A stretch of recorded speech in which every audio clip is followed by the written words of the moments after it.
Okay, now let's get a bit more practical. How is Shaitan using this trick of fear on you? Because I'm pretty sure he is using it in some way. How does he scare you? I know I have been afraid of a lot of things. I was really afraid of wearing hijab.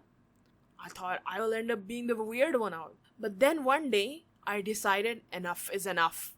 I fear their reactions, but I fear Allah more. I love Allah more. And I chose to fear Allah, not them.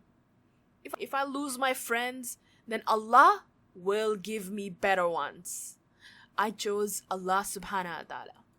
Sometimes when my friends pushed me to come to parties which I knew that I can't go to, I did feel a bit tempted. Thought, maybe it's okay. Maybe I should just go and check them out. What would it be like? Maybe it's not as bad as I'm thinking.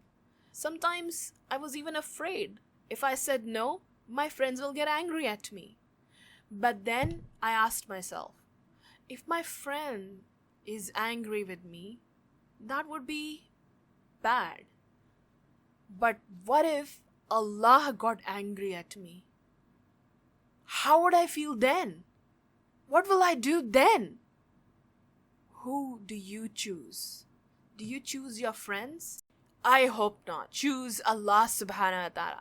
Choose the fear of Allah that earns you the love of Allah. The fear that makes you stronger. Sometimes we are afraid that if we do this or that, what will other people think? They might not like us anymore. But remember, Allah subhanahu wa ta'ala, when He loves you, He fills the hearts of people, all the good people in the world, with love for you. The good people in the world will love you. Just look at Prophet Muhammad sallallahu alaihi wasallam. He went through a lot of difficulties in his life, but he chose to fear Allah instead of the people bullying him, hurting him, taking his property, his family members, killing them. He chose to fear Allah always and kept on going, doing better and better, working hard for the sake of Allah. And Allah honored him. He is today the most loved human being. 1,000 years after he died, and he is still loved by millions of people who make dua for him every single day. That will be you, inshallah. You can be that person who is loved by people because Allah loves you. He will fill the hearts of people with love for you. You might meet strangers, and before you even say a word, they just love you because Allah had already put love for you in their heart. That's what happens when Allah loves you. When you will make dua, Allah will answer you faster than you ever imagined, because Allah loves you.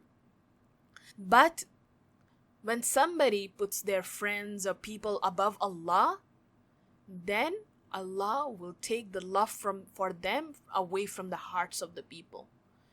Who is more important to you? Are you going to put people and things above Allah? That is minor shirk. Putting anyone or anything above Allah. Whose love is more important to you? Who do you want to please more? Choose to fear Allah. Choose to please Allah. Are you going to let these kids at school or your friends or something, a game or whatever, decide what kind of a Muslim you are going to be? What kind of a person you are going to be? Are you going to let these kids decide what kind of a relationship you will have with Allah subhanahu wa ta'ala? Are you going to let these kids, their opinion of you, decide whether you will go to Jannah or not? I hope not. Who do you want to please more? When you please Allah, then know that Allah will please you. Allah will please you. He will take care of you in a way that you can't even imagine. But no, let me warn you as well.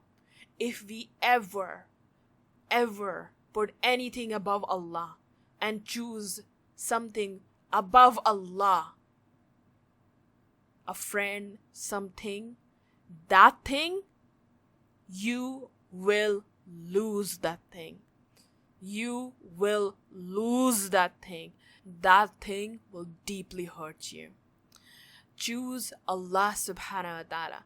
And whenever you choose Allah, choose to love Him, choose to fear Him above than everything else, that's when you will definitely come out a strong winner against your greatest enemy.